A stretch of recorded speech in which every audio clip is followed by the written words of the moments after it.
What's going on, everybody? Welcome back to two-player mode, the Pod of Destruction. I'm Super. I am ScreenCheat. And today, we're actually playing a little bit of Pokemon while we do our pod today. We're going to play some Pokemon Quetzal here, and a little multiplayer Pokemon mod for Pokemon Emerald. So if any of you Pokemon lovers are out there, enjoy. Today, we are doing a little bit of a different setup. We've got no avatars today because ScreenCheat knows my fucking computer blew up. Exploded, some would say. 2 hours ago.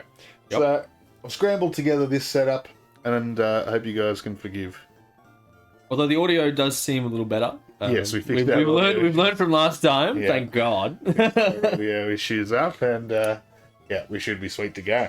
And now we've added a little cheeky randomizer in the Pokemon as well. Oh yes, you'll be seeing some pretty crazy things. Yeah, this mod lets you customize everything from, you know, if you just want to have a standard experience, you can. If you want to have a really crazy thing where you walk into tall grass and you have Mewtwo pop out, that can happen. And Mewtwo might have different moves. Like, he might have... True. Fucking... Volt tackle. Sure, yeah, fair. You might pull out a gun, you know. Pull out a gun. Yeah. It's true. Which is a crazy idea for a Pokemon game. Imagine if someone made it, right?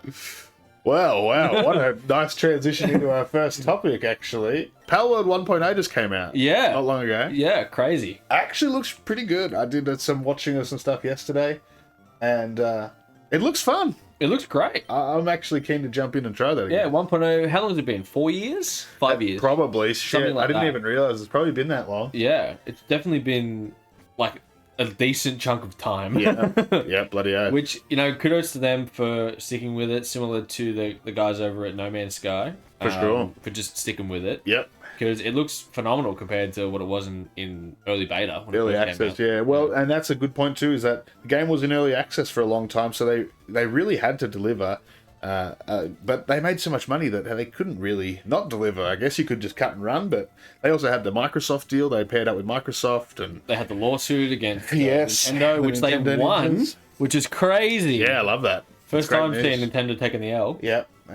Thank God they did too. Yeah, for sure. Because they were getting real nasty. They were in the wrong in there for sure. And they've always been super legally litigious. They always want to chase people down and sue them. And I think it's the shit thing to do, of course. So good that they lost, and hopefully it sets a good precedent for gaming in the future. I agree.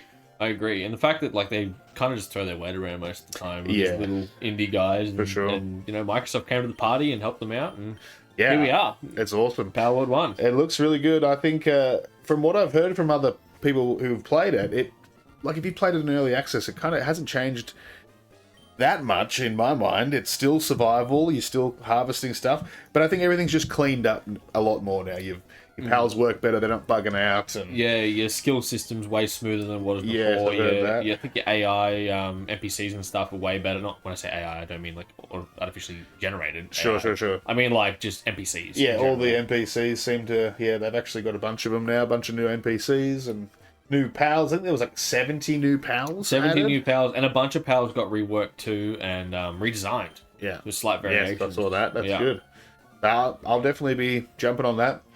Eventually. Yeah, me too. Yeah. So many games out right now, though, and the big one right now that I think a lot of people are going to be talking about is the Assassin's Creed remake. Yeah. Assassin's Creed ReSynced. We have been playing a lot of that. So much. Yeah, definitely. It's kind of swallowed up a lot of my time, to be honest. Me too. But it is a fantastic game. I think it definitely has flaws, and I didn't realize the flaws as much, you know, first time just jumping back in, do the pirate, do the stuff, and it is really fun, don't get me wrong, but I think that they really lost something where they took away a lot of our weapons. You know, we only get swords now. Yeah. You can't even fight with your hidden blade normally, or you can't fight barehanded. I was going to say, the big one from you was definitely the barehanded, because when you go to taverns, you just sort of go and have a drink, and then some dude tries to fight you, and you fight barehanded, and it feels so great. Mm-hmm.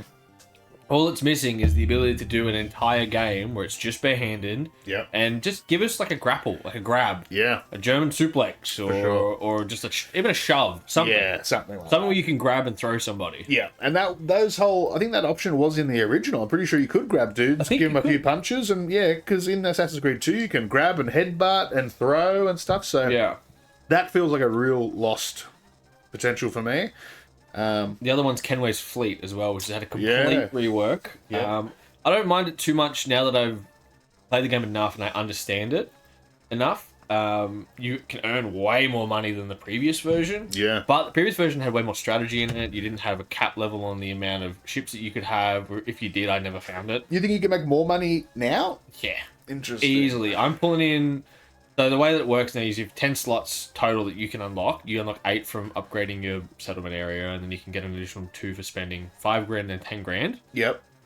And what I've done is I've got, out of the 10, I've got 3 slots that are just galleons that drop the wanted level down from each area. So they got to do a shootout and drop the wanted level. Nice. That takes like 15 minutes in game. And the other 7, I have schooners that all do trade missions. Yes. And it's 5.5 grand per trade times 7. That's once you like level it up maxed, right? Yes. Yes. Yeah, which I've done. Yeah. We have a cat in the studio. Hello, cat. So like I'm pulling in 5.5 grand per ship times 7. So that's what? What's 7 times 5? 35 grand. There you go. In Like usually hour? a 20-minute period. Oh wow. Yeah. And then Jeez. you just heal them up, cost you $300 per How long does it take to repair them? I've noticed it takes a bit 10 of time. seconds. Oh no, it's a bit longer than that. I feel like. Not for me. No. Not what I'm doing. It's like 15 maybe. Huh. Depends if they're fully gone, Yeah. blown up. It might be a lot longer. Right. But if they're just like half damage, Really? 15 Pretty seconds. quick, okay. Yeah, it's very quick. Nice. So yeah, I'm pulling in so much money. I've got like 150 grand. Just I could buy. Can't even spend it. Can't even spend. I bought like every item that I can buy in my little shop front that you can upgrade. I bought all those items. Yeah. What about other shops? Do other towns have different items? I haven't noticed, to be honest. I think that your one has more of like the rarity items because you leveled it up. Yeah. But I think the other ones might change as you progress Interesting. through the story. Yeah, well, I hope you don't run into the problem of having way too much money and nothing to spend on it, because that's fucked. Yeah. Yeah, that's probably... honestly, it's probably what's likely to happen, because they haven't tweaked anything yet since the game's come out. Yeah. So they might drop the price down a little bit. They might make the turnover longer. Sure. Like the cooldown, I guess. Yeah, maybe. I think we should be able to make heaps of money and min-max. It's a single-player game. You know, we should be able to find fun ways to... maximize money, and heaps of players won't even use the trade routes. It's an optional thing anyway, using the fleets, so you should be rewarded for doing that. As long as they just give you enough shit to buy, that's all. Yeah, so far it seems that I've, like you and I both now maxed the Great Inagua, which is like your main tournament that you have. We both maxed that, and from what I can tell, that's it. That's kind done. of thing. Yeah. Which I would love, like, we both haven't finished the game yet. Yes, so I would love for, like, end game, you finish it, do all the missions, and then there's a further unlock that you could maybe some more money we expand can on. pump into. Yeah, Yeah. that'd be great. But right now I'm trying to find all those legendary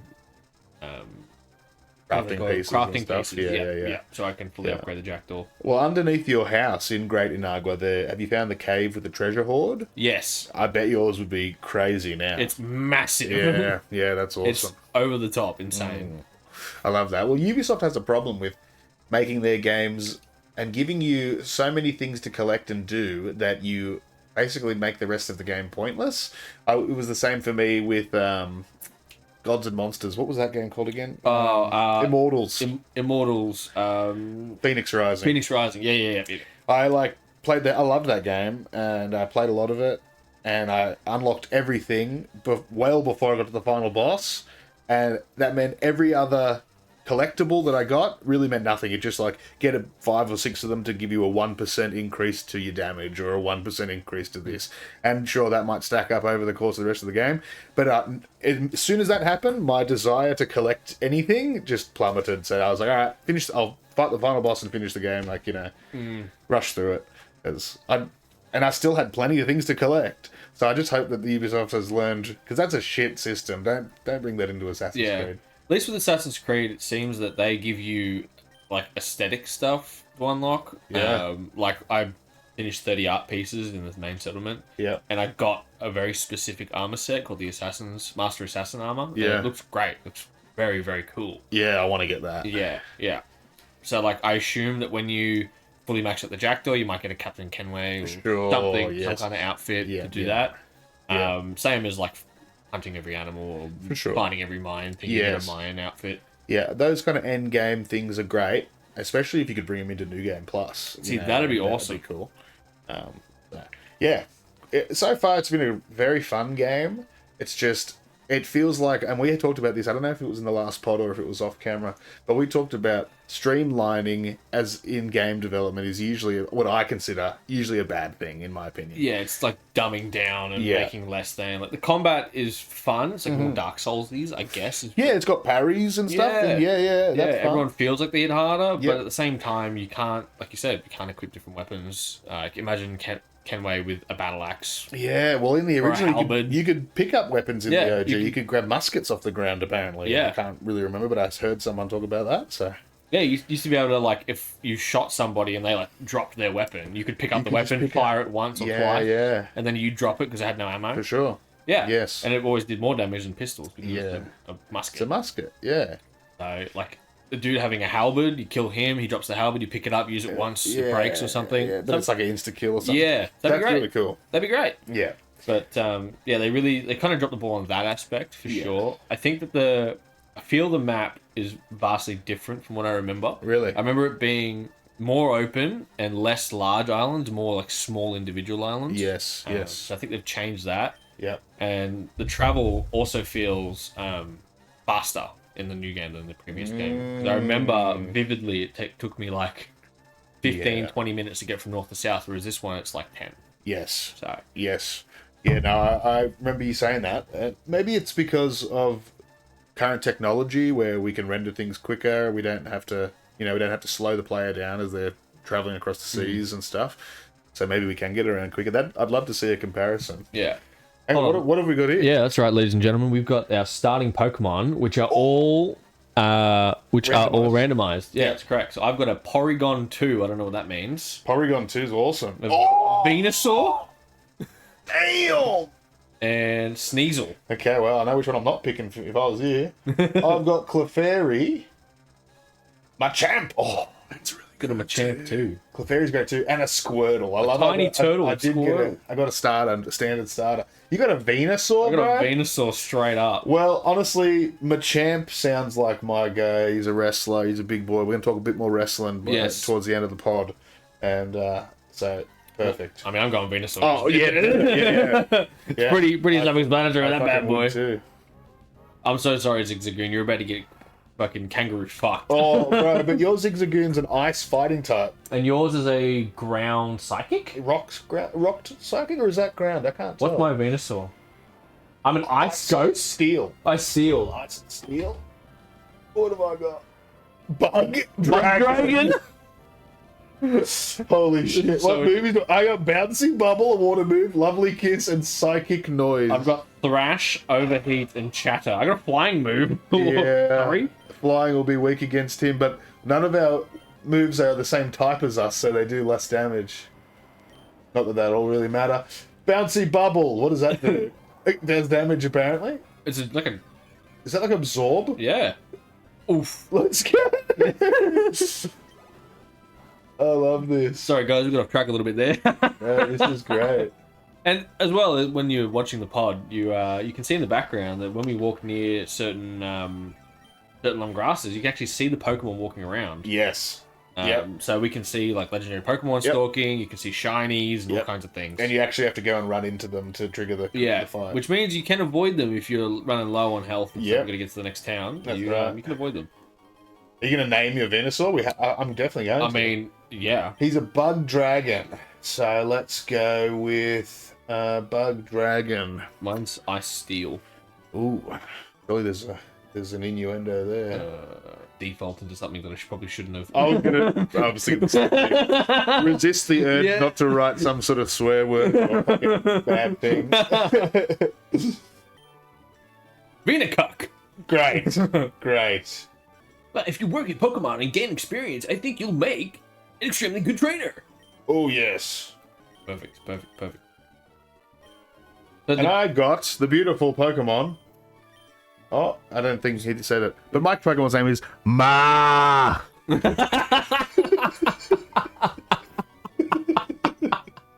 Ma.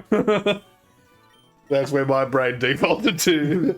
Hey, Ma! Ma. Hit it with Dragon Rush. Bouncy bubble. Oh, love it. Well, actually, this is yeah. So we'll wrap up on Assassin's Creed. Any final thoughts on Assassin's Creed? They do have a bunch more missions available in the new one compared to the original. Yeah, they've really expanded a lot about the stories. So you, instead of like, I remember in the first game, you hear about one pirate that you're running around and he gets hanged, and that's how you know about it because just a random dude was talking about it. Yeah. Whereas in this next one, there's like a whole mission around why he is, finding his crew, finding out what happened to him. Mm-hmm. It's a full in-depth thing. Yeah. However, I have heard some rumors, and I've experienced it now so myself towards the late game, that there's like half of those new missions are made by one director and the other half made by another director. Yeah. The first one's way better than the second one. Yeah. It's like well written. It's the original writer from Black Flag, yeah, apparently. Yeah, done the first part, and you can tell it's way better. Interesting. Way better. The back half is very like generic RPG style. Gotcha. Stuff. Yeah. It's like, oh, you betrayed me. Man, I'm gonna go fight you. Man. Gotcha. Whereas the previous one's like a fully in-depth. You're connected to the character. That's it. Yeah. Yeah. It's a great point that you brought up, and I'll finish on this one, that the old Assassin's Creed games actually had so much more character to them and in-depth storytelling, like some real deep shit. What is this creature of the night? Oh, big boys. Oh. So yeah. The original Assassin's Creed's, like, I was watching a clip of Assassin's Creed 3, Haytham versus Connor, and it was like father and son, right? And you start the game as Haytham, and you think he's the cool character, but then you find out that he's actually a bad guy, and Connor, his son, is your protagonist, good guy. Yeah. And just watching a cutscene between them talking about their different ideologies, and Connor asking his father, why do you actually do this, and why do you think the Templars are better? And they have this little battle of ideologies that they're both right. Like, you can see truth in Connor's side and in Haytham's side. And that to me is great writing. You sympathise with the villain, you actually understand where they're coming from.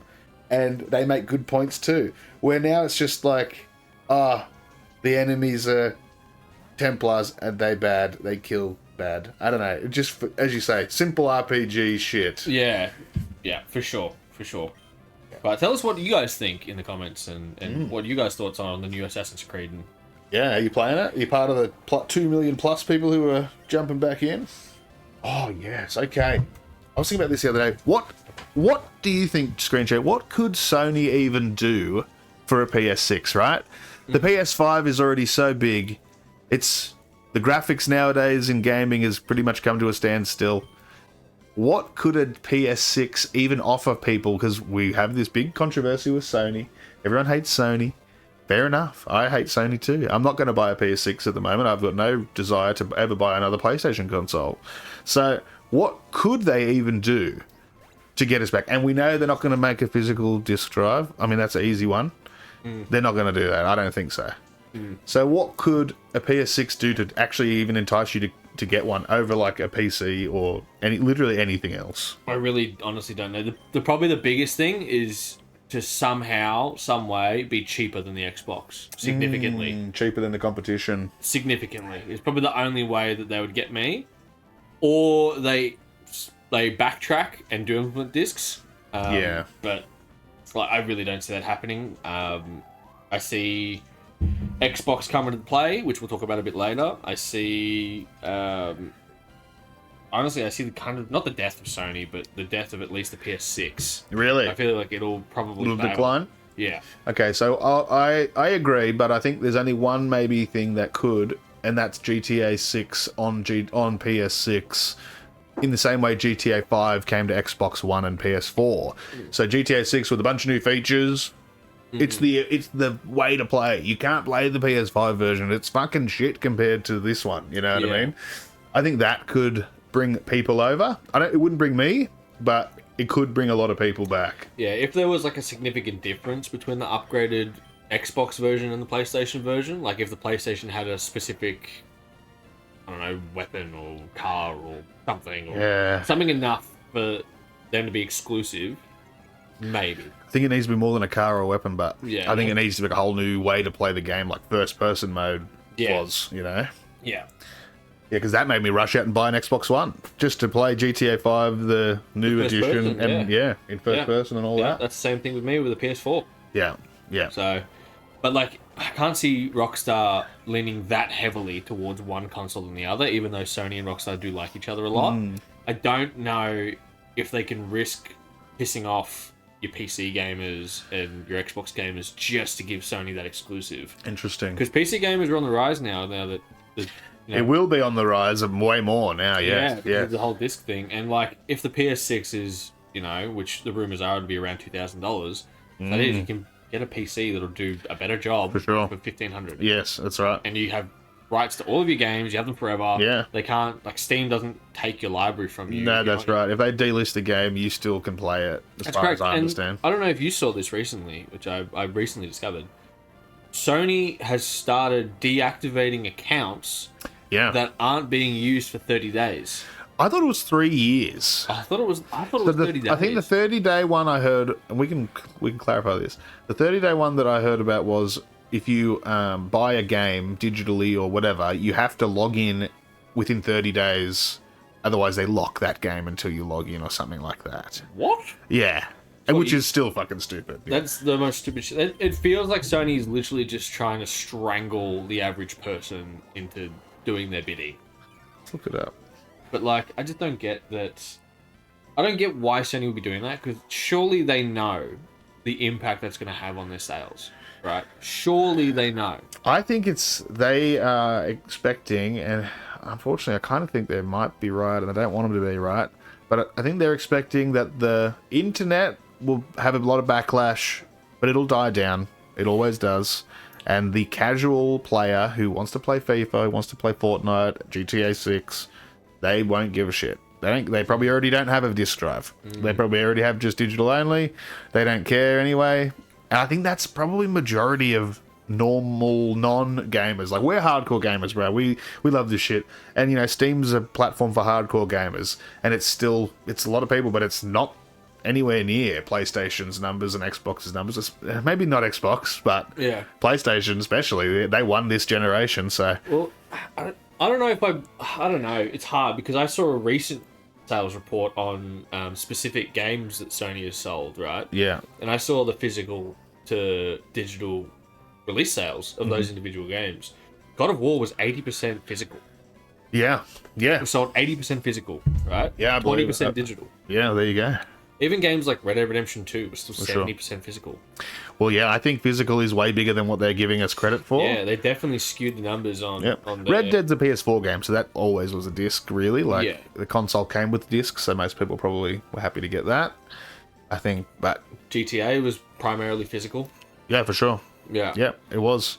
But yeah, I don't know. I think that going all digital is gonna bite them in the ass in the long run, because not everybody has the internet to deal with 180, 200, 300 gigabyte games. Yeah, literally, no, only like 5-6 countries, So, and like, I did see a report recently. Probably more than that. And I know I keep saying this, but I saw this report about Europe attempting to send a lawsuit their way for trying to. I can find the report. Yeah. They were essentially trying to... they were claiming that Sony was monopolizing the industry via only providing customers with digital instead of physical. Yep. And therefore dictating the amount that's worth. For sure. Instead of allowing the individual to own... For sure, to have the right and to choose. They put through, it was like a $475 million lawsuit the day after they announced the disc gimmick. With the potential, like we were saying this earlier with Apple, right? Apple's bigger than Sony. Mm-hmm. They make more money than Sony. For sure. They were put to heed with the USB-C cable. For sure. In Europe. Europe forced them to change it to USB-C. And they're also forcing them to change, in I think it's 2028 or 2029, to change it so that your batteries in your phone can be easily changed, and they have to provide a manual for the individual person to do it. Yeah. And that's forced by Europe. Good. So I could see Europe coming in hot and being like, no, you have to at least give them the intellectual property. That's right. Forever. Yes. They should be able to play those games forever. They might not be able to force them to make discs, which is fine. Yep. But it's more so the fact that we need to own our own games. For sure. Yeah. Yep. So I really think that the UN really could come to the party there and force Sony. The EU. Unless Sony just says, well, we're not going to sell in Europe then. But Good luck. I don't see that happening. Yeah, never. There's like, even if every person in America bought a copy of a game, it's only 380 million copies. They'll never take that market out. It's Exactly. the other big market, really. So That's right. I really hope that that happens. Europe seems like the ones who come in with a bit of sense and shake these corporations down a little bit. And good, mate, because America, they ain't doing it, and they seem to follow Europe's track. If Europe says, hey, this ain't happening, then America goes, oh, okay, well, I suppose we'll have a look at it. Yeah. It was the same with Stop Killing Games.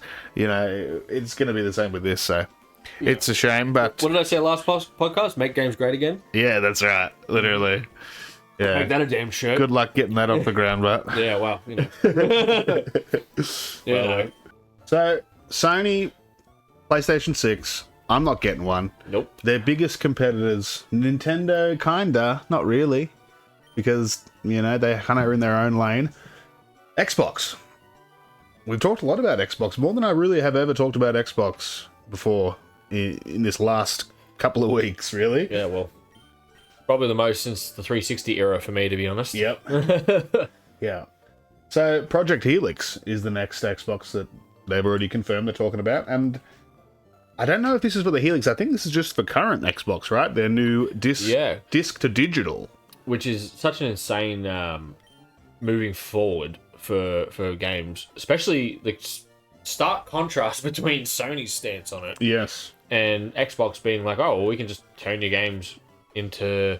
Yeah, it's pretty easy. Forms. Yeah. And you have that license forever. It's permanent. Yeah, it's locked to the disc butt, which is good. I think that means you can't just make infinite copies for everyone. You can't install it on yours and give it to someone else. Then. Well, I thought it was like you bought the disc, you put it into your Xbox. Yes. And then that locks to your account. It's, as far as I've been explained, and not by Xbox, of course, it is a disc in, and it's registered to your account, but then if you give me that disc and I put it in my Xbox, now it'll take away it'll suspend your license and give it to me.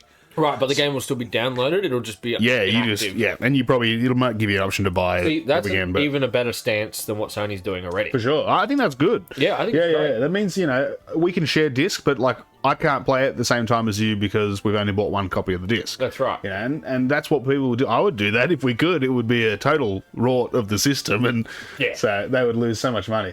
But we can't do that. But sharing the disc like that and then letting us add it to our libraries forever, that's pretty good. That's pretty good. But it's only for this generation, because the next console is not going to have a disc drive unless it's an attached one. Hopefully that would give us one. I think that Xbox would be mad not to have an attached disc drive. Yeah. They'd be crazy. They would be. Because it's the major selling point. Well, they announced the disc to digital, I'm sure, as a direct response to Sony and their backlash. So they're going, hey, well, we can do this.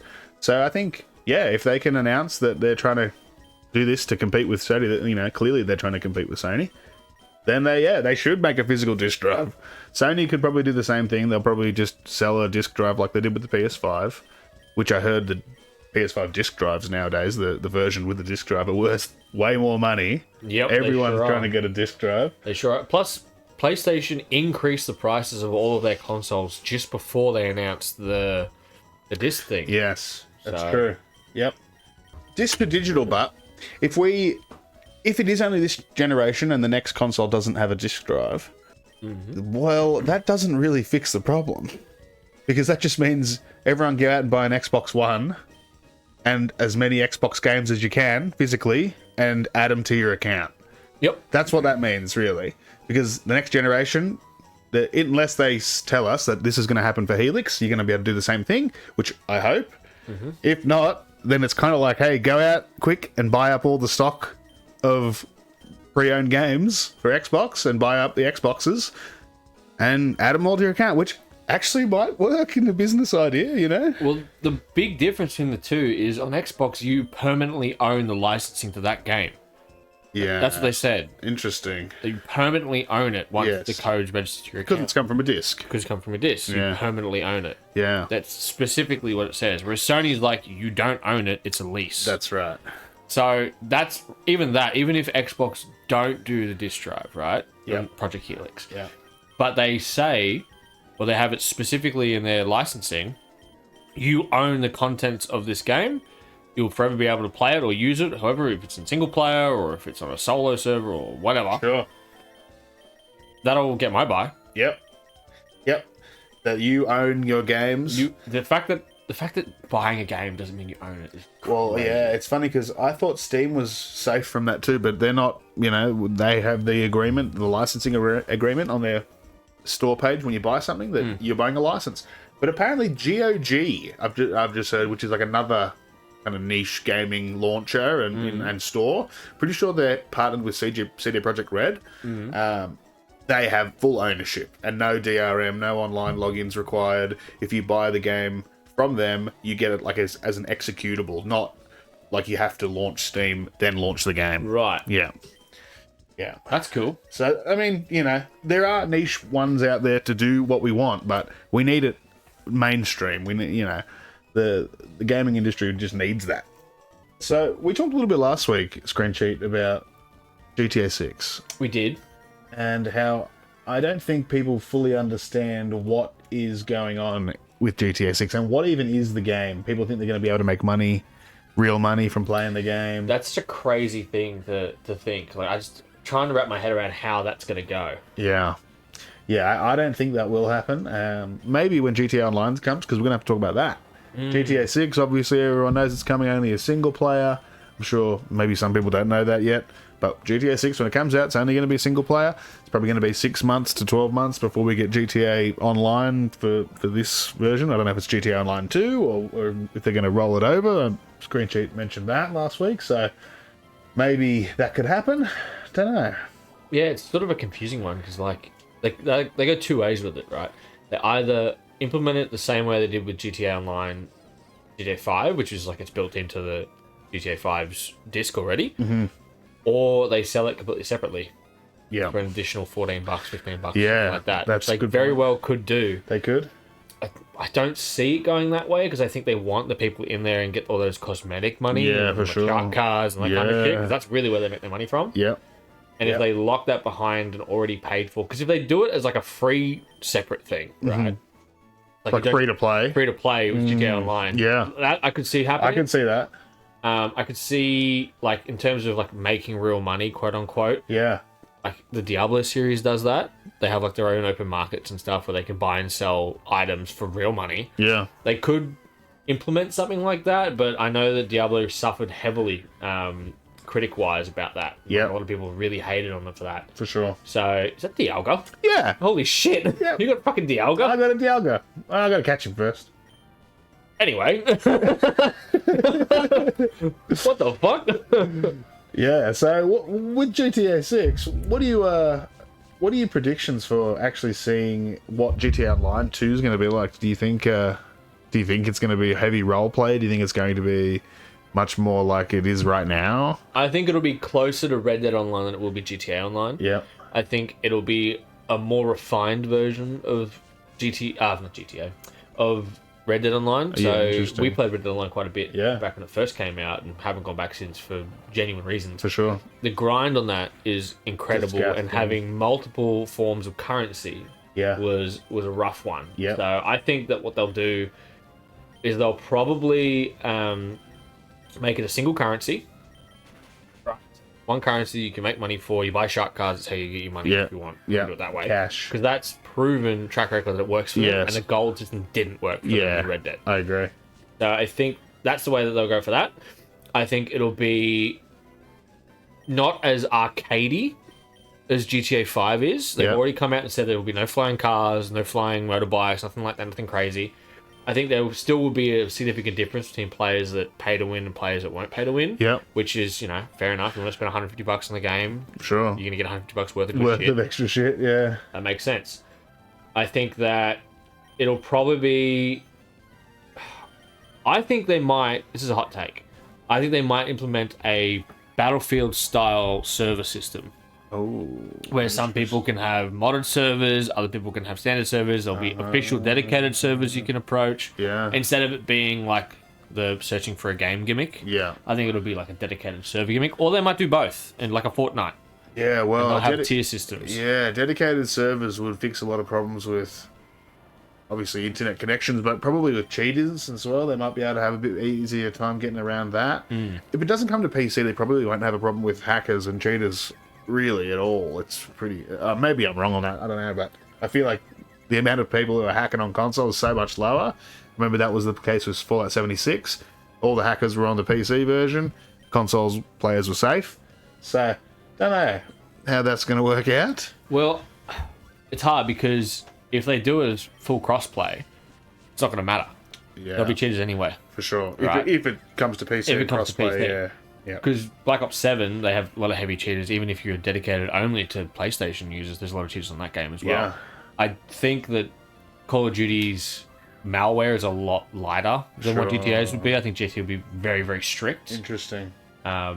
Especially because I think GTA is way more intense on people taking money from them via like just dumping a bunch of money on people. For sure. Stuff like that. Yeah. So, yeah. Yeah, that kind of hacker situation for GTA is a lot more long-term. People can make heaps of money and get all the cars and all the stuff that the game has to offer, where the COD players are getting a lot of kills and stuff, but not the same thing, yeah. That's one thing, actually, with GTA 6 Online, or GTA Online 2, whatever we want to call it. I think they have to release it with, like, an ample amount of shit to buy, like we're talking about with Assassin's Creed. Yeah. So that people that do want to grind the game for 24 hours a day, 7 days a week, smash it, have something to buy constantly. Yeah. Because GTA 5 Online, there was a cap. The most expensive thing you could buy was a $1 million Bugatti. Right. The most expensive apartment you could buy was a $1.1 million fancy 20 car garage apartment. Yeah. And people spent $20 to get that. Because you got, I think it was $2.4 million for $25. Yeah. Get a lot of good shit out of So it. you could buy the most expensive car and the most expensive apartment for one shark card. Yeah. Nowadays, I think the most expensive apartment are the mansions. Yeah. And they're $17.5 million. Holy fuck. Yeah, because there's so many ample ways to make money in that game. Like, I've got everything in the game because I've played it so much. I've got like 3,000 hours or something crazy. Jesus. Yeah, something insane. And it's the point where I'm making $1 million an hour just from standing there. Oh my goodness. Because I've got every business, they're all making money, I can just sell it once. Huh. Yeah. So there's plenty of ways to make money, it just takes time. Yeah. Yeah. But then imagine if you didn't have that head start. Imagine if you're a new player getting into GTA Online now and you didn't have all the time and, you know, playing as the updates are coming out, you know. You got to chuck down some cash if you want to get anything. Yeah. Yeah. But new missions these days pay out way more than what the old missions used to. Yeah. When I first started playing, like when I was there, I remember I would win a race and you'd make $200 from winning a race. Yeah, wow. And the cheapest garage to save cars you could get was 25 grand. Oh, that's 2,100 races or something crazy. Literally 1,100 races. Yeah, that's disgusting. Do you think GTA 6 will be like that when the game comes out? I think it'll either be like that or it'll be the opposite and I'll give way too much money out. I can't see that happening. I think it's extremely difficult to balance it. Because either, like, one hand or the other, if you give the players too much money, like it is in GTA 5, because they've sort of figured out how much they can spend, how much they can give out. Holy shit. Dragon Rock Fire Normal. Oh. Easy. Alright, fair enough. I think that it's so difficult, especially with large scale. Like, they can test it as much as they want with 100 people. Yeah. But as soon as you've got, 38 million or whatever the pre-orders are going into it all at once, I think that people will figure out pretty quick how to either just export the money, glitch it, via duplications. I remember, like, there was like a mission in GTA 5 Online where it was like, go and do this mission from the mission select, and if you do it, you get like a good chunk of cash, and it's a pretty quick mission to do. Yep. People will find that real quick, I'm sure. Yeah, literally. I remember there was one, it was a race, and it was 8 laps in a circle. Oh. And if you did it alone, the person that made the map had like 3 NPCs on it. Yeah. And it would give you 25 grand every time you did it. It would take goodness. a minute and a half. Oh. Which nowadays doesn't seem like that much money. Yeah. But back then, it was the like... level editor and all that. Yeah. That's a big thing as well that I think the GTA may not do, and that's a level editor. because it forced a bunch of exploits. You know, there were plenty of XP farms that people would make that you just had to sit there idle. Yeah. And you would like get bumped or move enough so you wouldn't desync or whatever, and it would be like a clip of NPCs spawning and dying and spawning and dying, and you just infinitely get RP. I did it a couple of times where you just leave your controller down for an hour and you get like 30 levels. That sounds good. So yeah. Well, you know, that kind of thing is inevitable. I'm pretty sure they have that in Reach, and any game that has a level editor will probably have those. I don't think that's reason enough for us to not get them. I think that might be their reason. They should give it to us because it's infinite content, you know, it level editors. Content. Especially if they're going to lean into roleplay and all that.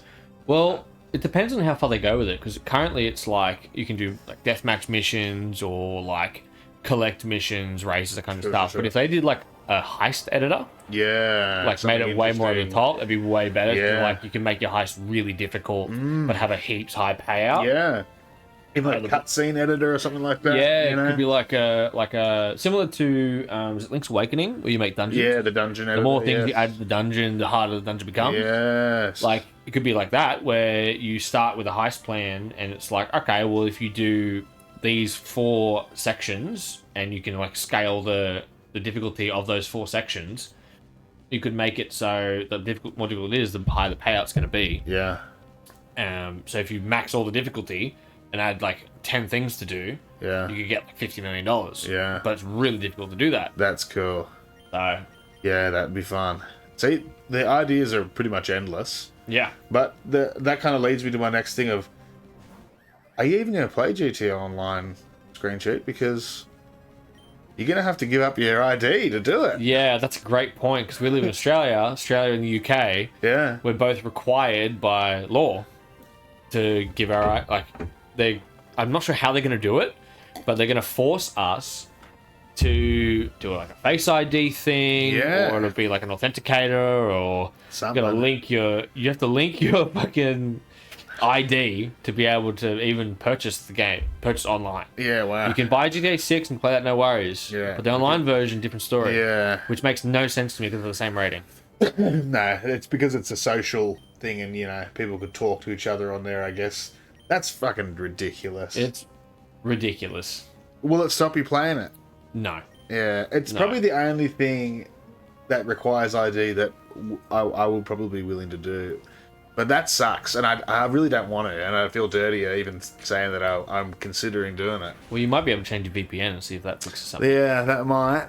Yeah. I don't know. It's very strange, this whole give up your ID. Like Discord, that's the same thing.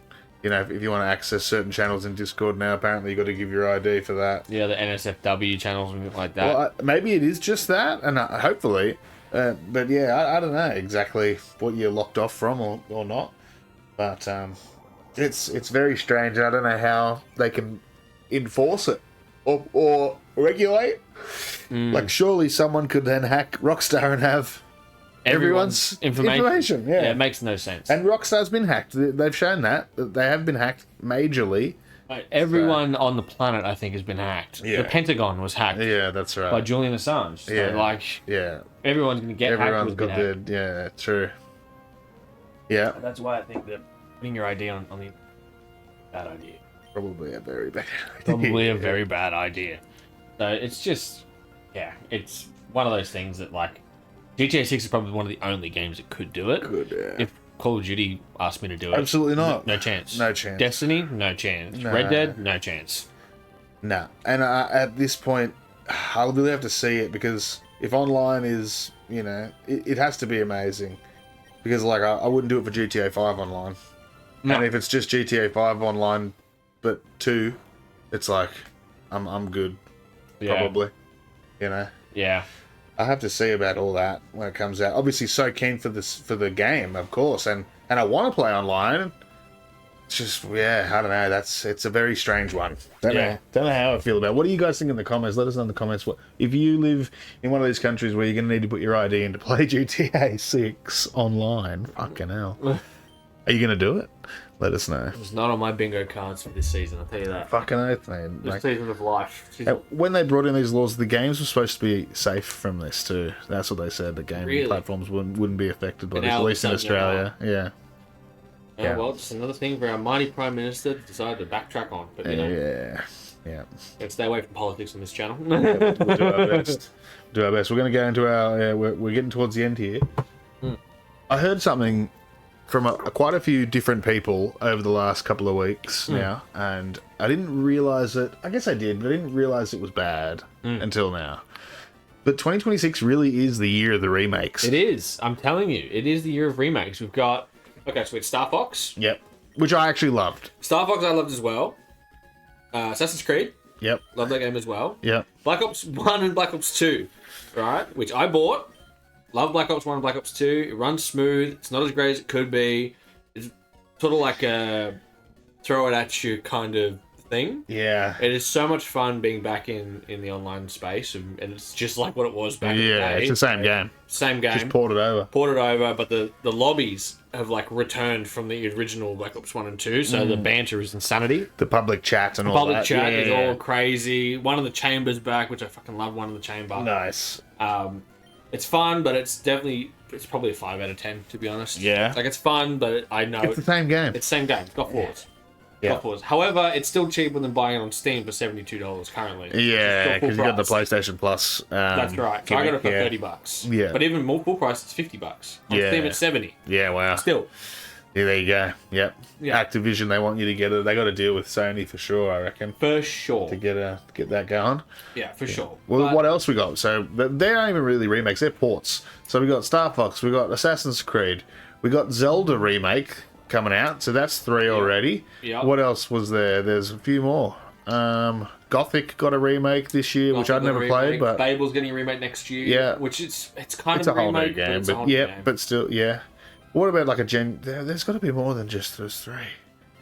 Halo Campaign Evolved. Oh yeah, the massive one. That's the other big one. Of course, Campaign Evolved, which is Yeah. going to be a similar gimmick to Assassin's Creed, where it's a remake, but they add a few new bits and pieces. Yes. Like they're adding a couple more story missions. Yes, new weapons doing and stuff. new You can dual wield. Yes, That's good. insane. Yeah, Haven't seen dual wielding since 2. Right? yeah. 3. 3? Yeah. I thought 2 had the dual wielding. Yeah, that's where the first time it came in. Right. Yeah. But it was in 3 as well. It was in 3. Yeah, so it's such a crazy time. Yeah. That's apparently there's even a Dragon Quest 8 reimagined as well. Yes, there is. I did see this as well. Yeah, we've also got Rayman Legends retold as well. That's coming out. Yep. Splinter Cell's getting thank God, Splinter Cell's getting a remake. Apparently The Witcher's getting a remake, so that's pretty cool. Yeah, the year of the remakes. Does that mean though that game developers have no creativity anymore? We're just remaking shit? Is that... Yeah, because that's the arguments I've heard. It very much feels like how the movie industry is just making sequels. Like they know it works. They know it works, but the sequels always fail. Yeah. Right? Like, look at Scary Movie. Sure. Now we went and saw Scary Movie 7. 7. Oh my God. 7. 6? 7. I don't know. Either way, that's still a lot, yeah. I can't remember. It's 6 or 7. One of the two. Yeah. You got a fanny? Yeah. Bro, what are you getting all these cool ones for? I'm just giving them kisses. I got Terrapagos. I don't know what that is. I've never seen this creature before in my life. I'm pretty sure that's one of the legendaries from Scarlet and Violet. Is it? I'm pretty sure. Oh, well, it's dead now, so. But yeah, I feel like remakes, it's so difficult because in gaming, you can literally see the original game, where its flaws were and where its successes were. Make that again and then change it so it's better. Yeah. Or change it for its worse. Yeah. Whereas in the movie industry, it's like you're making a sequel, so you got to make a newish story, but still follow along the lines of the original. Yeah. Well, we're seeing that a lot with like your Happy Gilmores, the River of White Chicks 2 coming out. Like, I just don't think stuff like that is going to slap. Nah. But it's weird because you and me, right? We've said like Ocarina of Time, for example, getting a remake. A big deal. For sure. Yeah. Yep. And like new age graphics could be incredible. Star Fox proved that it can be really great. Good. If they stick to the original story. Yep. And Assassin's Creed's the same. They changed a couple of things, but overall very good. Very good. So it can be done. I just think that relying on that regularly can lead to the downfall of the gaming industry. Because if you're only ever doing remakes, you're never going to make something new. Like, it's my biggest gripe with Nintendo is always sticking with the same story and repeating it. For sure, yeah. Like, Yep. make something new, you know? Definitely. So I think it has its place, for sure. Is that another Dialga on your screen? Yeah, these seem to be in this region. What the hell? Where's There's yours? 2 of them. You got 2 Dialgas. Bro, give me Yeah, one. I can't even catch one. Yeah, probably, But that legendary lock. yeah, that's right. But these, as you say, some of these remakes I feel like actually needed to happen, but Yeah. like Star Fox 1 needed to happen. We needed, and yes, a lot of people say they want a brand new. I do too. Rumors are we're getting one in 2027, but I'm glad we got a new Star Fox, even if it is a remake. And fuck, it is awesome. It is so good. I love it. Ocarina of Time feels like another big scale remake. Honestly, Halo Campaign Evolved feels like another one, and you know, a lot of people say, well, I've played that game a million times, I've bought it 3 times, it's the same thing, I'm not going to buy that one. Fair enough, you know. But I'm a huge Halo fan. It's on the PlayStation, which I kind of think is a bit of history. It's the first time ever, so I'm going to get that physically. Yeah, I'll be getting it physically too. Yeah, try to get all the physical games we can get now before 2028. So that one feels okay. Black Flag feels like I'm happy they did it, but it also to me feels like Ubisoft had no other option. Everything they've done is fucking terrible, and they needed a remake. Well, Black Flag was the last proper success for Ubisoft. Yes. It really was their last one. Because after that was Rogue, which was okay, but it wasn't like... That wasn't a DLC, really, wasn't it? It was its own game. It was its own game, but it was like off the back of like FarCry Blood Dragon or something like that. Yeah, that's right. That's right. But that's another actually industry another sort of franchise that's fumbled hard is the Far Cry franchise with Far Cry 6. Oh, Ubisoft. Wow. Yeah. But Far Cry 5 I felt was really good. Far Cry 4 was great. Far Cry 3 was the best. Yep. Far Cry 6, dog water, complete. Didn't even play it. Oh, yeah. They had like that. I'm such on the fence about the health bar system in games. Yeah. Especially in first-person games. Yes. Makes no sense to me unless there's like a HUD system. Sure, you got like a visor that shows people stuff. Yeah. Like Titanfall, for example, you're in a mech suit. So it shows you what their damage output is. Makes sense. Yeah. Cool. Yeah. Destiny's the same thing. Yeah. Cool. Yeah. But if you're just a dude walking around, how do you know how much health somebody has? For sure. It doesn't make any sense. Exactly. And also, if you shoot someone in the head, they should die. Yeah, that's a good point. Bullet spongy, it became really bullet spongy. Right. That's right. And the controls were very weird. He felt very sluggish. There wasn't. You weren't quick or anything. It was bad. We might see a Far Cry remake down the track then, to be honest. Well, if a Far Cry 3 remake would be fun. Yeah. But I feel like if they were going to do it, it would be Far Cry 3 because it was the most popular. Remake the first one. Because, like, that'd be fun. God, so long ago. Far Cry Predator or something, wasn't it? No, just Far Cry. Far Cry, yeah. Far Cry 2 was like the instinct one where you became a beast person. No, Far Cry, there must have been a spin-off, because Far Cry 2, you're in Africa. That was the only one that I've played before 3. I didn't finish it, I only dabbled. But that one, you're in Africa, you got to fight off malaria and shit like that. Your dude has malaria. But there was Far Cry... Primal Instinct? Something. Oh, Far Cry Primal straight up was the cavemen. Yeah. Yes. Which I thought was great. I like that. A lot of people didn't like it, but I thought it was great. It was a cool, different spin on the game. Yeah. You had like a settlement that you were building up and you would put resources towards. It was great. Yeah. It was great. Yeah, I think so. I think we were talking. I can't remember who was in the pod or who was off the pod, but we were talking about future Far Cry games, and you pitched medieval Far Cry. Yeah, so this was off the pod. We were just discussing it while we were playing Assassin's Creed together. Oh, yes. But yeah, I think the next big Far Cry game, they need to go back in time. It's going to go medieval. Because a medieval Far Cry game where you're like one of the knights of round and like King Arthur's there and you could make him a villain if you wanted to, like a turncoat villain, and Lancelot's actually the hero. Sure. You're like trying to fucking save people or whatever. Merlin, and he's all fucked up. And he's actually like a fucking alchemist and he throws poison chemicals at people and melts people and shit. But like when you first get in, everything's all great and rose-coloured, and Merlin's a great bloke and you love him, and Arthur's a great bloke too, and then slowly you start to see... You're like doing quests for them, but then you find out you've actually been like killing innocents or something like that. Yeah, and like you're leading like the fucking crusades or some shit. We see so many options for really interesting things. If you wanted to go fantasy with it, you could add dragons as well if you really wanted to. Why not? Why not? Yeah, you're going that far. Yeah, if you're going that far, I mean, it'd be pretty cool to get a fucking dragon. Maybe there's one dragon left on Earth, and like you've got to kill it. Yeah, that'd be interesting. You can choose to kill it, you can choose to release it or something. Yeah, that'd be fun. That'd be fun. Well, so much in the past, so you could have a dragon. Why not? You know, I mean, it's all ancient history now, anyway. Yeah, and like you were telling me actually, which I didn't know this, that Far Cry and Assassin's Creed are actually in the same universe. Yes. Thanks to one mission in Far Cry 3 at least. Yeah. So like, look, if you've got demigods. Yeah, that's right. And in this universe, like, sure. According to Odyssey, there's fucking like Cyclopses, Medusa. Yeah. So like, why can't there be a dragon? For sure, it could be a dragon. Yeah, fuck it. Yeah, Anubis and all that. But make it the old combat style where you get the hidden blades and you can like be silent, because that's the combat style I miss about Assassin's Creed, which is why Black Flag's so successful. I think. Yeah, is because it's the last one where you could really, just kill anybody for sure, assassination style, and not be a bullet sponge. Not be locked off on levels. Yes, or even weapons. In Unity, you're locked off to having like a loadout as well. So you're stuck with having either the big weapon or the sword or whatever, which is fine for multiplayer. But no, I agree. I would like to see the next Assassin's Creed bring the combat from Black Flag, but up it. I like the parry system that it's got. I like the little combat moves with like the trip and the Spartan kick. But just give me like 10 more of those moves that I can change and mix and match. Honestly, these games need to take inspiration from Crimson Desert. Yeah. Crimson Desert is a great example of a game that gives you ultimate freedom in how you want to fight, what weapons you want to pick. You want to be a bare hand, badass, do it. You want to be a wrestler, just wrestle people. You can do that and be very successful. So, I think locking us into one playstyle is never fun. Yeah, I agree. Yeah. I agree.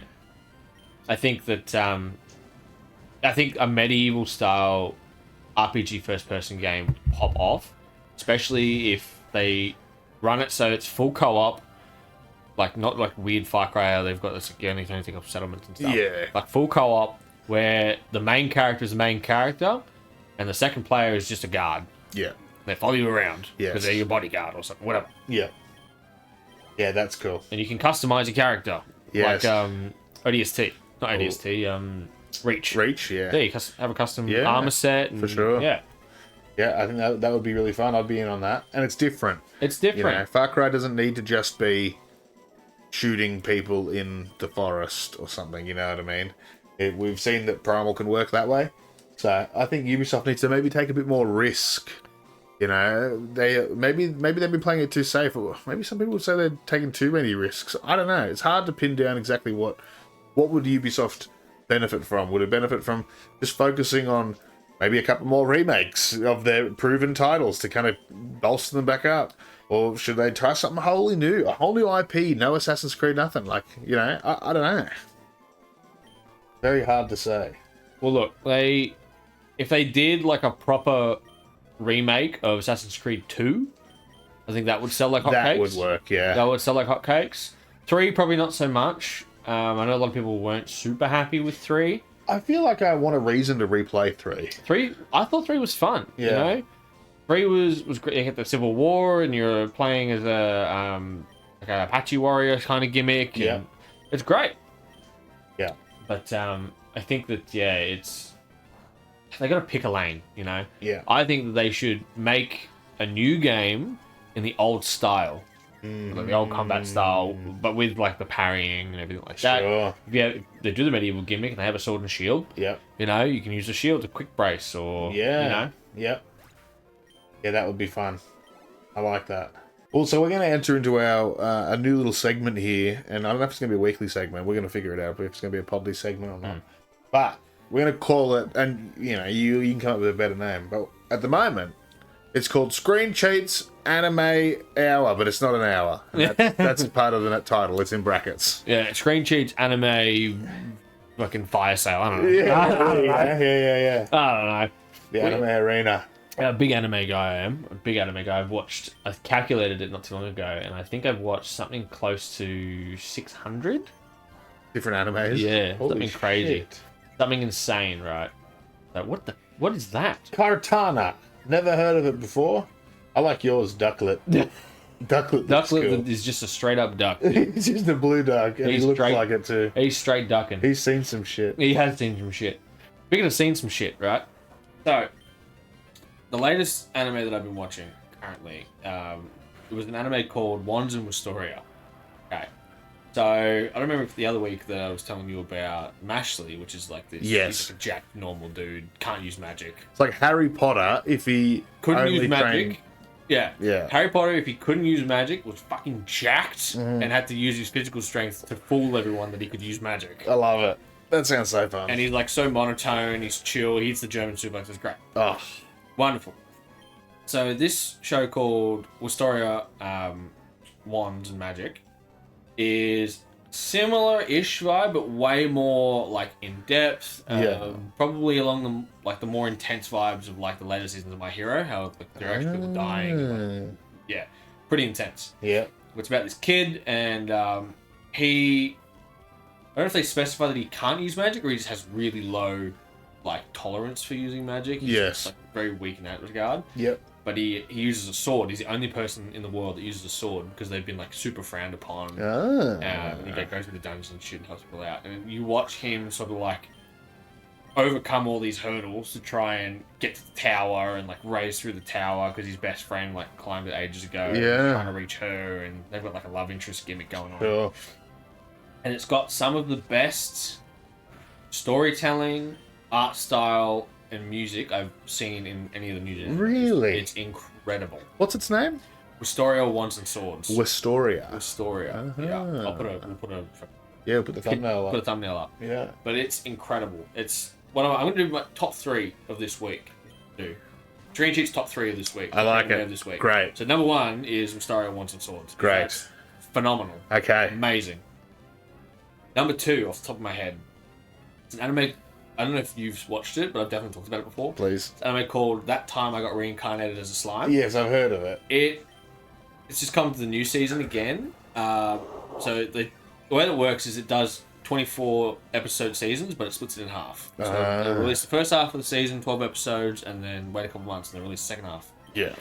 So we're in the second half of the third season? Third season, I think. Gotcha. And it's phenomenal.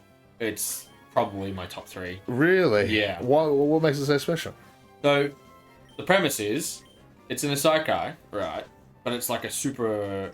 Which is like, what does that mean? Isekai is like, you're a normal person, you die in the human world, and you get reincarnated into a different world. Gotcha. And this dude, he like, tries to stop someone from stealing his friend's purse, and the guy turns around and stabs him, and he bleeds out. And so as he's dying, he's thinking about all the things that he could have done in his life. He's like, oh, I wish I was a lady killer. I wish I was like, this, and this. And like the voice, I don't know what he references it as initially, but it later becomes Raphael, which is like the angel or something. Yeah. But it's like a alert system. And it like tells him, oh, so you wanted to be a lady killer. You're going to have increase in romantical prospects. Right. It just goes through this list of things, and he's like a slime. So initially, he can't see, he can't smell, can't do anything because he's a slime. Yeah. He doesn't have eyes or anything like that. Yeah. And so he just sort of wanders around, eats magical items, becomes a magic slime, and then he meets a friend named Veldora, who's this giant blue dragon. It's called the Tempest Storm Dragon. That's fun. And he's like one of the most powerful creatures. And he's entrapped in this cave that the slime character is in. And he's like, oh, he starts off being real brutish, and he's like threatening the slime character. So I'm like, oh, I'll just leave you then. He goes, no, please come back. I need someone to talk to. Fair enough. Please. And the character, who we later find out, his name's Rimuru the slime. And he turns around and he's like, oh, well, you're going to have to be nice to me, otherwise I'm just going to leave you. And I can't see or anything like that, but I'd rather that than be abused. Yes, fair. And so this giant dragon was like, oh, okay, I guess. I'll be your friend. It worked. So they become friends, and he teaches him how to use magic sight, which he like condenses the magicals in the air, so you can... It's like an echolocation. Right. Gimmick, so he can see walls. So he can see and stuff. Yeah. Yeah. And then eventually he like goes through and he like kills different monsters and swallows them and gets their abilities because he's a slime. And he's like Kirby. Yeah, it's very similar to Kirby. Wow. Eventually he becomes omnipotent like Kirby, so that makes sense. Holy shit. Yeah.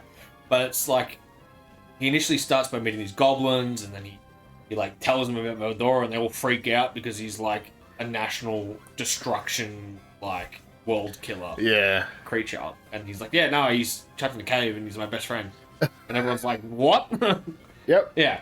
So, and then he just like builds up this area that he's in over the course of 3 seasons, and like you meet these characters that are all super powerful, but in different ways. So you sort of counter him, and it's incredible. Okay. Storytelling in that game also incredible, and like it's amazing. So that's number 2. Wow. Okay. Yeah, highly recommend that bad boy. Righto. That time I got reincarnated into a slime. Yeah. Okay. Thumbnail. Yep. Yep. Final one, number 3. It's a little bit of a weird one. It's in a isekai, but it's like it's like a disgruntled isekai. I like to describe it. Okay. Actually, I just gotta get the name up because I don't want to get it wrong because it's in the Japanese. So this one's a little different. It's a disgruntled anime because he's like he doesn't want to be doing what he's doing. He was sort of like forced into it in a way. Yeah. But it's called Campfire Cooking in Another World. Okay. Yeah.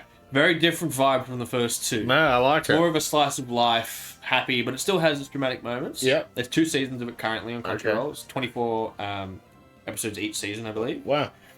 And basically this dude, he passes away. I think he passed away due to exhaustion and overworking. Oh, wow. Apparently that happens a lot in Japan. Like people will just die at their desks and stuff like that. Oh my goodness. And so this happens to him. He was a doctor, and he was overworked so much that he ended up going to sleep in his desk and never waking up. Oof. And so again, he was like wishing, I wish I took more time outside the great outdoors and stuff like that. So when he was reincarnated, he like spawned into the world, and he has no great skill or anything like that. He's not some omnipotent dude. He has just what's called the cooking from another world skill, where essentially and the online shopping skill. Yeah, so he can access an online shopping and it'll get delivered in front of him. That's OP. But he can only order food items or stuff to cook with, that kind of thing, whiskey. That's great. And so he's like, he spawns in this world, and he's like, I want to become a merchant because I want to be able to travel and cook for people. Sure. And he ends up being told, hey, you should join the Adventure Guild as well, because you can take like other odd jobs to make coin, and then you'll get a token so you can enter cities without paying a toll. Yes. And so he does that, and he goes out on this mission, and he's with his group of party members, and he's like, hey, if you escort me to the other city where I would need to be for this quest, I'll cook for you guys and I'll pay you money. No worries. Yeah. And in this world, there's nothing like quality cuisine or anything like that. They have like salted foods, very minimal, Middle Ages type food, barley, that kind of stuff. Yeah. And so the first time you ever see him cook, he sits down and he's like, all right, well, I'm going to make you guys sandwiches. And they're like, sandwiches? You don't have fresh bread here. We all have jerky. Like, what do you have fresh bread? And so he goes behind a bush, gets out, he types in something along the lines of what does he type on? He summons it like a keyboard, and a screen pops up in front of him with a keyboard, and he just types it on the keyboard. Oh, that's great. And it's like this, it's like a Costco website, like an off-brand Costco, and he scrolls where he wants to go and what he wants to do. That's great. And he orders he's like, all right, I'm going to order 3 loaves of bread, I'm going to order bacon, eggs, all this kind of stuff, and he makes all these sandwiches up, and he comes back around the corner with his tray of sandwiches. And these people eat it, and their fucking eyes explode. And they're like, oh my god, I've never had anything like this. Yeah, that's cool. And eventually, they that night, they're staying in a campfire, and he makes a katsudon curry. And they've never had curry before, obviously. And they're waiting with drooling behind him with their bowls. To finish eating, and he does. And he ends up attracting the attention of this legendary creature called a Fenrir. A large giant dog, large mythical wolf creature. And the wolf comes down and he's like, I've smelt this from ages away. You're going to make it for me right now, and if I don't like it, I'm going to kill you and eat you. And so he makes him A5 grade Japanese Wagyu steak. Oh. And he eats it, this wolf eats it, and it blows his mind. He's like, right, we're going to make a pact. I'm your pet now. But you have to feed me every day. Oh, that's genius. Yeah. And so he's got this overpowered pet, but he himself isn't overpowered. That's cool. And I like that. Yeah, and it's his story of traveling around, trying to become a merchant, selling things. He meets some other people on the way. His name gets thrown around because Fenrir is like killing dragons. It's like a legendary creature. Sure. And he's like, "Hey, I've got heaps of money. I want to buy this and buy that." And, it's a great story. It's very homey. So he has to spend money to buy this stuff. He spends like in-world coin to gold, so it's like kind of like Stardew Valley, actually. You know, in the bottom right, you have the coin icon. You sort of drag it in. Yeah. So he like, if he's got like 20 gold, which is like 20,000 yen. Sure. He like takes the gold and puts it in a slot on the screen, and it'll suck it in. Oh wow! And it'll spit out like his change. Gotcha. But like he's worked out that if he buys certain things, it's worth way more in his world than it is. Of course, resell it. Yeah, so he buys like cheap whiskey and then resells it for gold. So, I want to watch this. This sounds really good. Yeah, it's actually really, really good. Yeah. Campfire cooking in another world. Done. All right, I'm gonna watch that. That's my big 3 for this. Sounds really fun. Yeah. Yeah. That's great. ScreenCheat's anime big 3 for the week. So they were Wisteria, Wand and Sword. Yes. Yeah. They were That Time I Got Reincarnated. The Time I Got Reincarnated as Slime. Yeah. And Campfire Cooking in Another World. Fucking tops. Let us know what you guys have. Have you guys watched any of these animes? And if you have, what do you think? Are they for you? Do you have a controversial hot take for ScreenCheat on these animes? Please do, 'cause I'll discuss it. I will. Yeah, we want to know. Well, any comments you guys leave, we'll talk about them. We'll put them up on the pod for next week. So let us know what you guys think. And we're going to finish up here with one last topic for the night. ScreenCheat and I are both big wrestling fans. And I think at the moment, the whole wrestling bubble, we might have a bunch of gamers click off right here because it's pro wrestling. That's okay.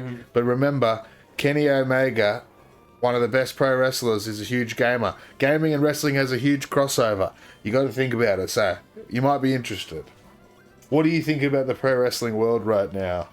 I think WWE is doing some wild nonsense right now, to be honest. I think I said this months ago, right? I said that where they were going after Mania was nowhere. people after me, and that's fine. But now it just feels like they're just rinse and repeating 3 years ago when they were successful. Yes. Like before the TKO merger, they're just going, oh, Bloodline worked out. Let's just make the Bloodline again and make them all the same. And let's make Cody and CM Punk chase each other around in circles. And they gave Sami Zayn the belt for 30 seconds. That's a Moltres? Yes. Bro, you're getting all these fucking... a Moltres, which is fairy electric type. Of course. Yeah, that's what it is normally, right? That makes sense. I fucking just call my ducklet. Don't fuck with duck, bro. We love ducklet. Don't fuck with the duck. Ducklet's sick. Yeah, well, WWE is interesting because, they had, if anyone doesn't know, WWE was obviously a huge company, got bought out a few years ago now by a company called Endeavor. They made a new company, TKO, to run WWE and the UFC, which it also purchased. At that point, it was a big shake-up, and everyone was really excited. Everyone's eyes were back on WWE. It's new leadership, new creative team, and everything like that. I was keen. We were all really excited, and it was good and exciting.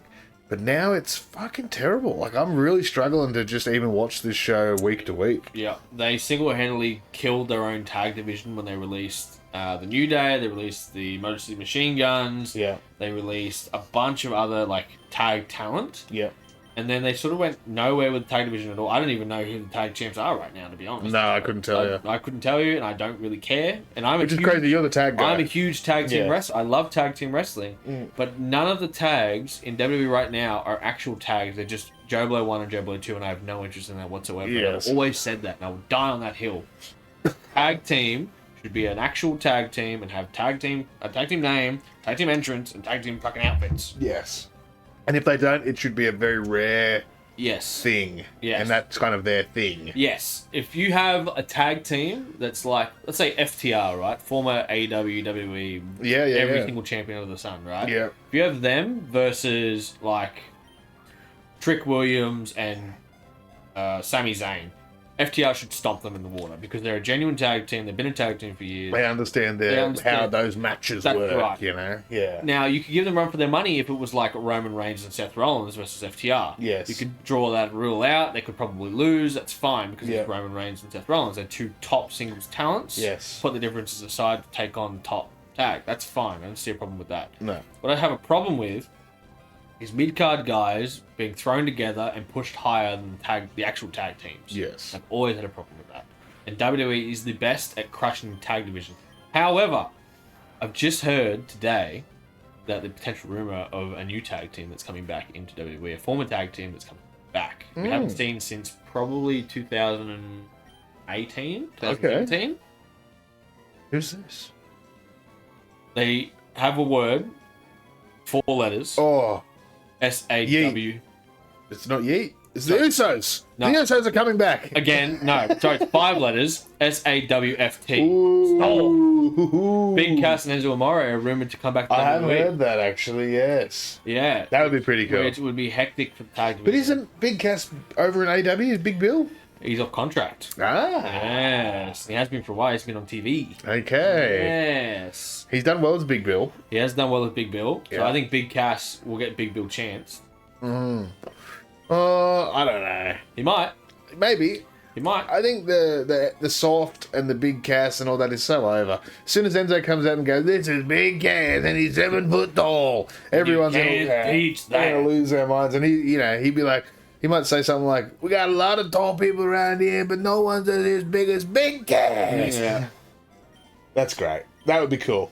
I'd love to see them come back. Yeah. So that's a great thing for WWE. Will that save WWE? Don't know. It might Don't save the think so. tag division, but it won't save WWE all over because they're doing Roman Reigns versus Seth Rollins for the bazillionth time. Yep. Nobody cares. Yep. And, like, they took the belt off Sammy to put it on CM Punk after CM Punk every single year doesn't shut his mouth about how he hates these legends coming in, winning belts off guys that just got the belts. Yep. He does it himself. Yep. Like, crazy. Very crazy. The craziest thing, though, is SummerSlam, right? They have a 29,000 capacity. They've only sold 22,500 tickets. Ooh. Whereas AEW has a 35,000 seat capacity. Yeah. All out. Yeah. 4 weeks later, and they sold 29,000 tickets. That's crazy. The price of the tickets, but that's Price the of the big ticket. So the average price is like 75 US thing. Yeah. for like the standard WWE price, whereas 50 for AEW. Yes. So it's like a 25 For sure. drop. Yeah. Which is fine, but also you've got Kenny Omega versus Will Ospreay in the main event. Great matches. Great match. You probably have MJF there at some point. For sure. You got FTR that'll be there. Yep. You got Edge. Swerve Strickland. Yeah. Orange Cassidy will probably be there. Sure. He's very popular. Yeah, so you've got like all these big name wrestlers. For now. sure. Chris Jericho's back on TV as well. Yes. He'll be there. Yep. And I still think he should have come to WWE, he should have. but He should have, but he didn't. he wants to be the big fish, and that's okay. Big fish in a medium-sized pond now. Yeah, now it's not a small pond anymore, so that's Yeah. good. And this, you always see this happen. You always see when WWE is doing well, AEW struggles, and when AEW's doing well, WWE's, I don't think WWE struggles, but with the fan perception, definitely. And clearly, if their numbers are down, and we don't know what their numbers are on Netflix because we don't get to see that, so their numbers really could be down. Yeah, that's right. That's right. So I think I've heard about like a lot of turmoil between Netflix and WWE because the numbers haven't been great. Yeah, I've heard that since the beginning. Yeah. How And- true is that? Don't know. Well, I know they were very unhappy with Mania and how much ad time there was in Mania compared to like actual matches. Yes. To the point where AEW did the comparison and Yeah. they had like I think it was an extra hour of actual wrestling Yes. with the same time frame. Yeah. So I have heard though that AEW's pay-per-views are way too long. yeah, that's a fair thing because they pack it all in because they don't have 2 nights. Yes. That's the biggest thing. Yeah. Oh, like It's like a 7-hour show or something. well, that's what WrestleMania It was bad. Yeah. It was bad. It's hard to stay keen for that long. I think the 2 nights thing is actually better than not, to be honest. If you're gonna have such a big event, I would rather come to an event twice and bring energy both times than one place for 7 hours and by the halfway through I'm fucked and I don't have the energy for the main event, Yeah. It's also a cash grab though when you do it over 2 nights. It is, yes, and that's a great point when you put it that way too. Yeah. Yep. Like for people that are actually watching it in person, it's 100% feels like a cash grab. Sure. 'Cause, like we went to Perth a few years back Yep. when we watched John Cena's final match in Australia against AJ Styles in probably the greatest match I've ever witnessed live in my entire life. It was awesome. It was amazing. It was super cool. And we went to 2 nights of Yep. the 3. Yep. and that was expensive enough as it was. Yes. Let alone a WrestleMania over 2 nights. That's right. Or Yes. is it War Games that's over 2 nights? Or there's a couple of them now that are over 2 nights. Is SummerSlam? I don't remember if SummerSlam. I almost feel like SummerSlam was a 2-night thing too last year. Pretty Maybe sure it it was. Yeah. Maybe it was. Yeah. Yeah, they shouldn't... Yeah, the less they do of that, the better. I think, Mania can get away with it because it's Mania. But not much else can. It's hard to keep me engaged for that long and I agree. Keep my energy up and excited. But, but it just feels like they're rinsing and repeating over and over again. And I have a feeling that's got something to do with their AI use in their storytelling. I keep hearing about that. Which is apparently becoming more and more prevalent in WWE. And it kind of shows, to be honest. A lot of the stuff, like, we were talking about this earlier, and the El Generico thing. Sorry, not El Generico, El Americano. El Grande Americano, yeah. Was an AI gimmick, but it took off to the point where nobody thought it was going to have a match of the year. Yeah, that's right, yes. And it kind of suited, when El Grande Americano first came out, they used an AI video showing El Grande wrestling back in the day and wrestling in Mexico in 1940 and stuff.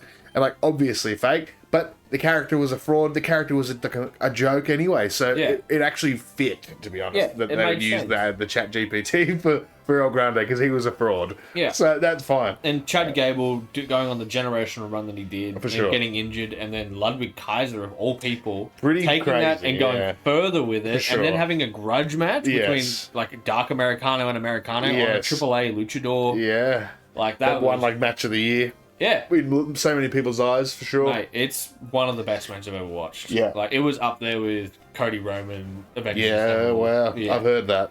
It really was, because it was incredible. Yeah. The only problem that I had with it was that they were switched on WWE and AAA. Yeah. They kept switching back and forth. In AAA, it was like El Grande Dark was a heel. I was a babyface, and El Grande OG was the heel over there, and then in WWE it's the opposite. That's correct. Yeah. Well, that was a fun run. Come to an end of the program now, but who knows what they'll do next? It seems like Chad Gable's still hot. People still love him. I think he'll be a world champion in the next 2 years. He should be. He really should be. Mate, he's the next Kurt Angle. He should have been the Kurt Angle replacement, right? He's the Olympic gold medalist, jacked, great on the mic, fucking so good on the mic. Smooth as butter in the ring. Yep. Strong as fuck. His match with Penta was probably one of the best matches I think I've seen. That match. When Penta first come out. Yeah, bro. Yeah. Penta's first match against Chad Gable. Oh my god. That was insane. Very rare now you're getting me popping up out of my seat during a wrestling match and going nuts at home. And it had me going, so. They can do good things.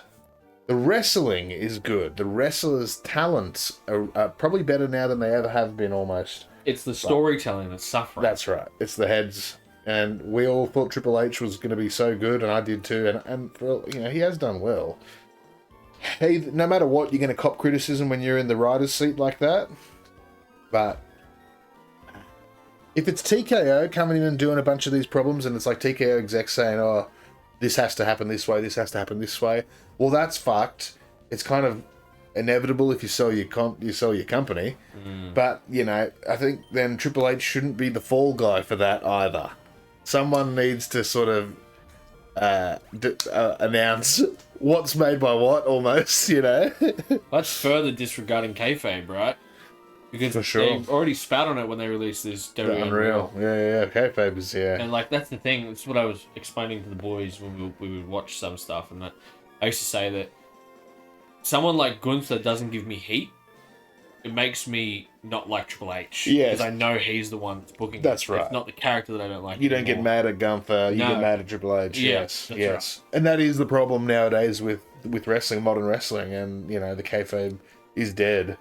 That's what happens, We can't direct heat towards people unless they are, like, legitimate scumbags like a Logan Paul. Like, Logan Paul is a legitimate heel. People actually don't like him. I'm one of them. Oh, mate, same. Yep. No question. But I kind of agree with people who say that he's the heel because no one else is an actual heel. Even The Miz or Dom Mysterio, all these people that are bad guys, we all love them. We all cheer them. We're happy to participate in booing and stuff like that, but we don't actually dislike them, really.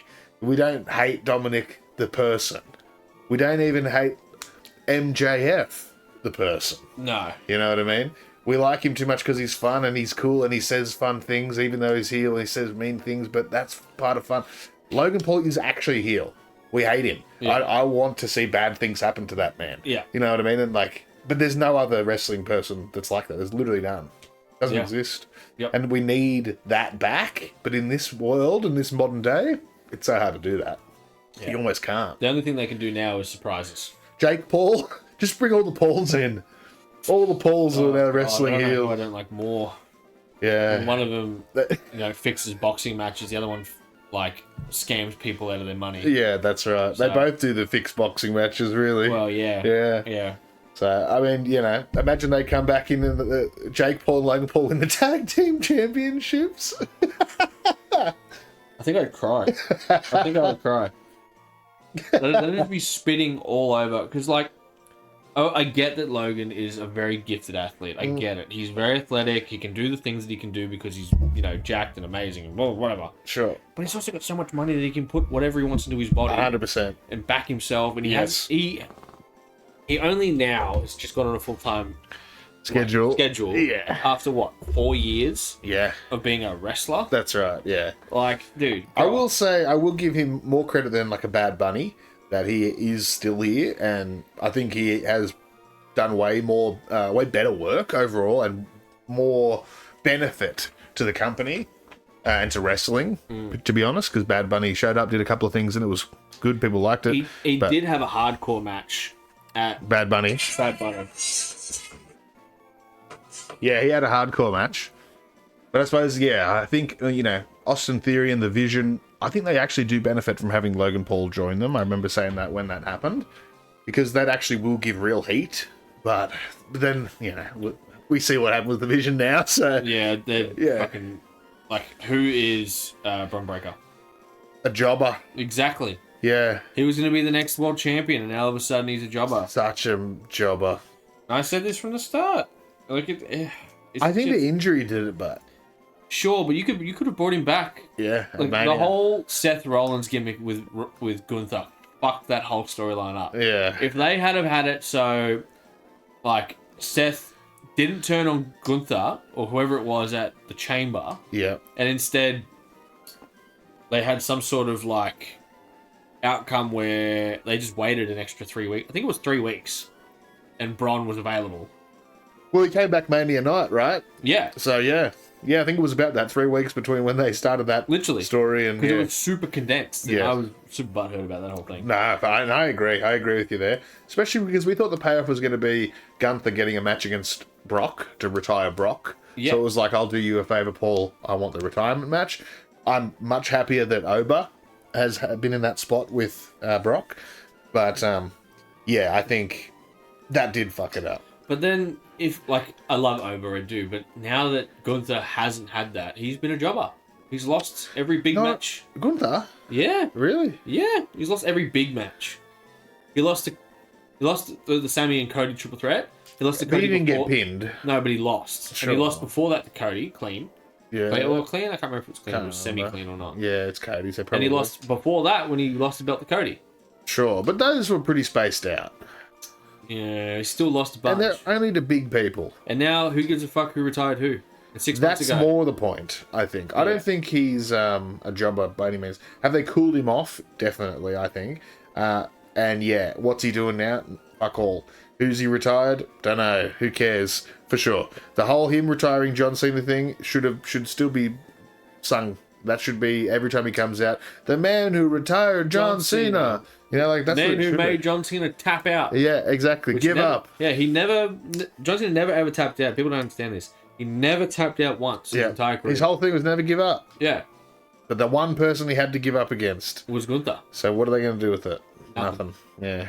Fucked up. Because the AI doesn't understand.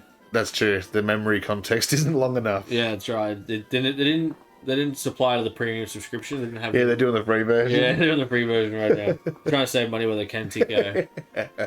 So funny. It's a rough one, and I think because we go through this. AEW is doing better right now, storytelling wise. Yeah, they need to be a bit more consistent, and they need to stop doing those fuck ass death matches that make no sense and watching people drink each other's blood and shit. Yeah. That doesn't belong in The wrestling. AEW sickos, man, they love that shit.